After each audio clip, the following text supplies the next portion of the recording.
Today we're going to be doing intermediate. I'm going to show you traditional grip and I'm going to show you bend. This is Clayton Skinner. Welcome to another episode of Beyond the Beat. Hello there, my name is Clayton Skinner. This is Beyond the Beat. Today we're going to be going over the Bossa Nova.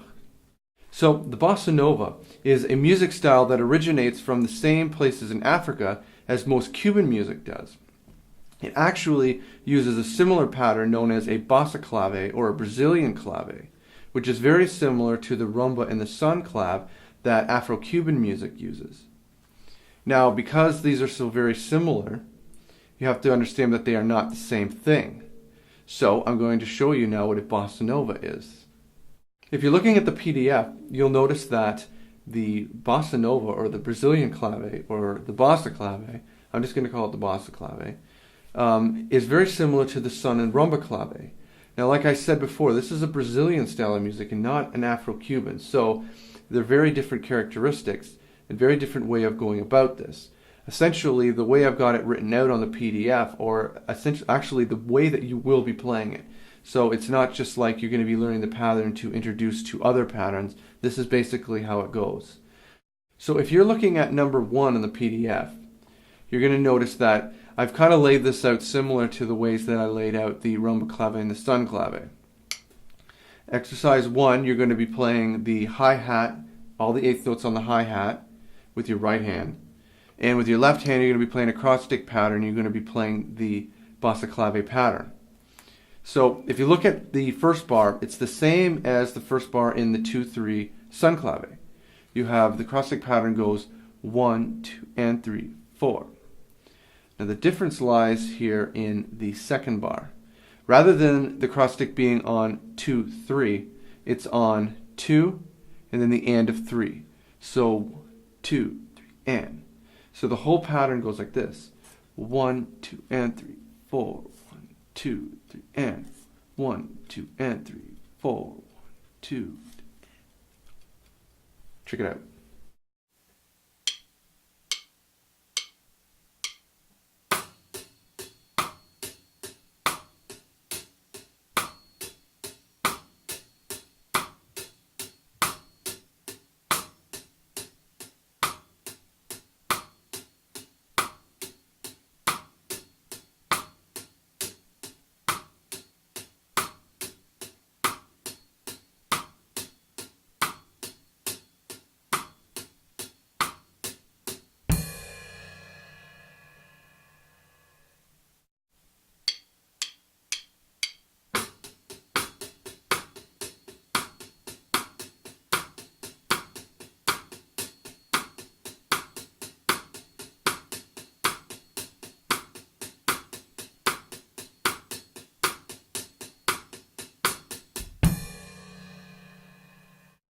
So, exercise 2 on the PDF, I've put bass drums on 1 and 3 on both of the bars. So, it's going to be the same hi-hat pattern with your right hand, the same cross-stick pattern with your left hand playing the Bossa Clave, and then the bass drum on 1 and 3.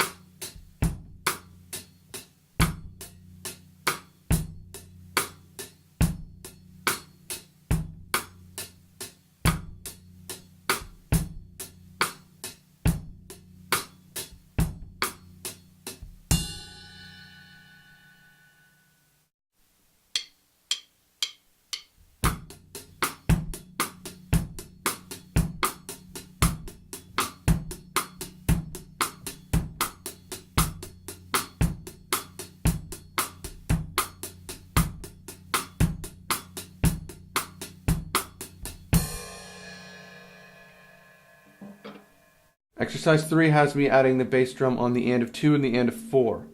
So it goes 1, 2, and 3, and 1, 2, and 3. So with the hi-hat pattern played with the right hand and the cross-stick pattern played with the left hand, we have some pretty interesting styles here.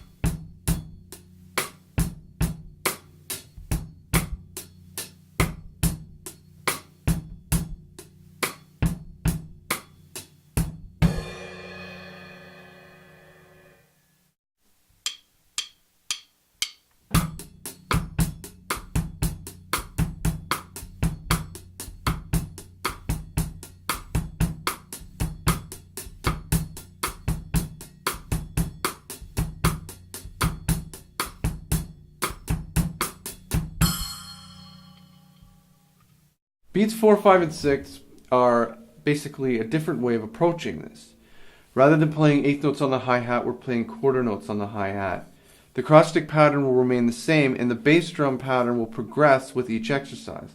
So for instance, exercise 4 has no bass drum at all, and this is where you'll get to know the Bossa Nova pattern with a quarter note hi-hat feel.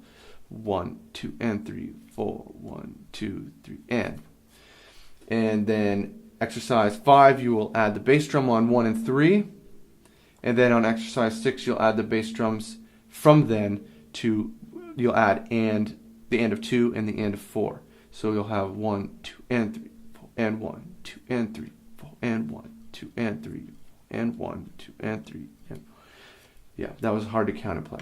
Anyway, check it out.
So exercise 7, if you look at it, is actually very similar to exercise 3. The only difference is rather than playing 2 bars with eighth notes on the hi-hat, we're playing 1 bar with 16th notes. So you're able to fit the whole thing into 1 bar.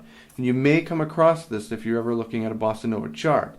I've seen all 3 of these patterns, the eighth note, the quarter note, and the 16th note.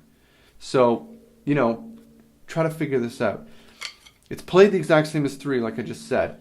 The only difference is rather than counting ones in the ands, so just counting eighth notes, you're also counting 16th notes.